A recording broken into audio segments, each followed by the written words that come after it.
Hello everyone, welcome to my video.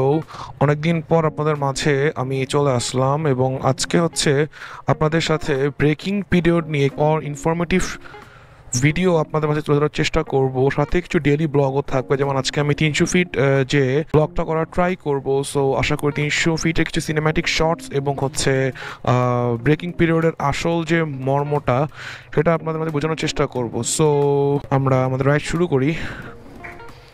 বিসমিল্লাহির রহমানির রহিম।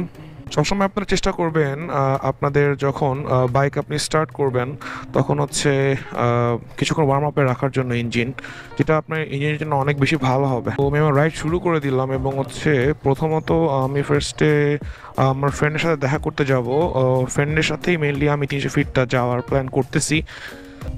তো দেখা হচ্ছে ডিরেক্ট 300 ফিটে আপনাদের সাথে। তো আজকের ভিডিওটা হচ্ছে আমাদের মূলত ব্রেকিং পিরিয়ড নিয়ে। তো হোয়াট ইজ ব্রেকিং পিরিয়ড? আমরা যদি সহজ বাংলায় বলতে যাই যে ব্রেকিং পিরিয়ড জিনিসটা আসলে কি, ব্রেকিং পিরিয়ড হচ্ছে মূলত বাইকের কেনার পরে বাইকের প্রতিটি পার্টস বলেন, সব কিছুই বলেন, অনেক নতুন অবস্থায় থাকে। সো নতুন অবস্থায় থাকলে আপনার প্রতিটি পার্টসেরই আমরা ইনস্ট্যান্ট রেসপন্স বা ইনস্ট্যান্ট কার্যক্ষমতাটাকে যাতে নষ্ট না হয় সেজন্য ব্রেকিং পিরিয়ডটা মেনটেন করা খুবই খুবই জরুরি। তো আমি যদি ব্রেকিং পিরিয়ড আন্ডারে সব বাইকের মোটামুটি সব কিছুই থাকে, জাস্ট লাইক আমি যদি বলি ক্লাচ প্লেট বলেন, আপনার ব্রেক বলেন, চাকা বলেন, আপনার সাসপেনশন বলেন, সব কিছুই ব্রেকিং পিরিয়ডের আন্ডারই পড়তেছে। সো এই সব কিছুই আমাদের খুব মেনটেন করে প্রথম 1500 থেকে 2000 কিলোমিটার আমাদের চালাতেই হবে। এখন আপনার মনে কোশ্চেন আসতে পারে যে 1500 থেকে 2000 কিলোমিটার চালালে কি হবে, যেটার ফিডব্যাকটা হচ্ছে আপনি আপনার বাইক যখন 10-15 হাজার কিলো চলে যাবে তখন আপনি বুঝতে পারবেন অ্যাকচুয়ালি আপনার ব্রেকিং পিরিয়ডে মেনটেন যে করেছেন সেইটার আসলে মূল মজাটা কি। আপনি প্রথম 1500-2000 একটু অল্পভাবে চালাবেন, আপনার স্পিড লিমিটটা হচ্ছে 40-50-60 এরকম রাখবেন। আসলে আপনার অনেকেই বলে ব্রেকিং পিরিয়ডে হচ্ছে 50-60 কিলোমিটার পার আওয়ার বেগের উপর চালাতে, না, এটা আসলে একটি ছোট ভুল ধারণা। কারণ আমি যেটা মনে করি আপনার ব্রেকিং পিরিয়ডে মেইন হচ্ছে আপনার আরপিএমটা মেনটেন করা। জাস্ট লাইক আমি যদি আপনাকে দেখাতে চাই যে আমার বাইকে আরপিএম এখন 4000-এর মধ্যে আছে। সো নতুন বাইক কিনা অবস্থায় আপনি কখনোই আপনার বাইকের আরপিএম হচ্ছে 4000 এর উপরে উঠাবেন না। এখন অনেকে মনে কোশ্চেন আসতে পারে যে আরপিএম জিনিসটা আসলে কি। অ্যাকচুয়ালি আরপিএম জিনিসটা হলো এই যে দেখেন, এখানে দেখতে পাচ্ছেন আপনি 0, 1, 2, 3, 4 এরকম লেখা আছে।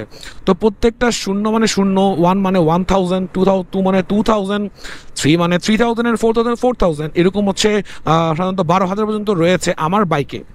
এক একটা বাইকে এক এক ধরনের সিস্টেম থাকতে পারে, আমার বাইকের সিস্টেম হচ্ছে 12,000 পর্যন্ত।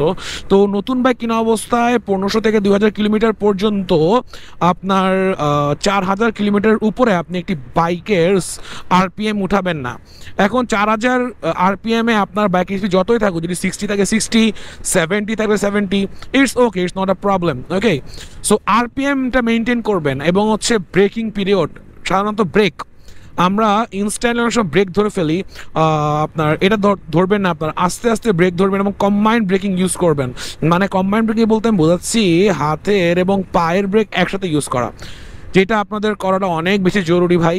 এবং নতুন অবস্থায় এরকম যদি ব্রেকিং আপনি করতে পারেন তাহলে আপনার চাকাও সুরক্ষিত থাকবে, ইঞ্জিনও খুব স্মুথ রান করবে। আরেকটা কথা, আপনার এটা হচ্ছে ব্রেকিং পিরিয়ড না, অ্যাকচুয়ালি এটা যে কোনো সময় হচ্ছে আপনার ব্রেকিং পিরিয়ডে বলেন বা নর্মালি বলেন, আপনি অলওয়েজ সকালে বাইক স্টার্টের সময় একটু ওয়ার্ম আপে রেখে দেবেন। ওয়ার্ম আপ বলতে আপনি ইঞ্জিন কিল সুইচ অন করে, ইঞ্জিনটা অন করে আপনি মোটামুটি 2 থেকে 3 মিনিট রেখে দেন।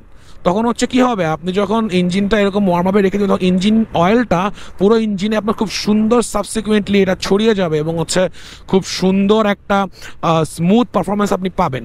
সো ব্রেকিং পিরিয়ডে এটাও মেনটেন করা জরুরি। আশা করি আপনি সেটা মেনটেন করবেন এবং হচ্ছে ব্রেকিং পিরিয়ডের কারণে আপনার বাইকটা খুব ভালো অবস্থায় থাকবে। এখন অনেকে মনে কোশ্চেন আসতেছে যে আমি ব্রেকিং পিরিয়ড কমপ্লিট করে হচ্ছে কি সুবিধা হবে। এখন আপনার নতুন অবস্থায় আপনার বাইকে ব্রেকিং পিরিয়ড কমপ্লিট করে আপনি অতটা ডিফারেন্স দেখতে পারবেন না, যেটা আপনি আপনার বাইক যখন 10 থেকে 15,000 কিলো হয়ে যাবে তখন আপনি অ্যাকচুয়ালি ডিফারেন্সটা বুঝতে পারবেন যে কতটা ইম্পর্টেন্ট একটা ব্রেকিং পিরিয়ডে মেনটেন করা। কারণ আপনার বাইক যখন 10 থেকে 15,000 হয়ে যাবে এবং আপনি ঠিক মতো ব্রেকিং পিরিয়ড কমপ্লিট করেছেন, অর্থাৎ আপনি আরপিএম মেনটেন করে চালিয়েছেন, আপনি সুন্দর গিয়ার স্মুথ করেছেন, ব্রেকিং বাইকটা স্মুথলি ধরেছেন, ইনস্ট্যান্ট অ্যাক্সিলারেশন দেননি, ইনস্ট্যান্ট থ্রোটল দেননি। সো এই জিনিসটা আপনি তখন আপনি দেখবেন যে আপনার বাইকের পার্টসের লংজিবিলিটি অনেক বেশি বেড়ে গিয়েছে ভাই।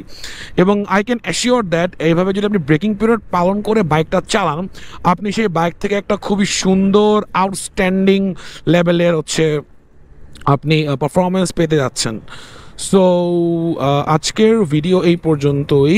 পরের ভিডিওতে ইনশাল্লাহ আশা করি আরও ভালো কিছু আমরা আপনাদের মাঝে তুলে ধরার চেষ্টা করব। সো সি ইউ গাইজ, আল্লাহ হাফেজ, থ্যাংক ইউ।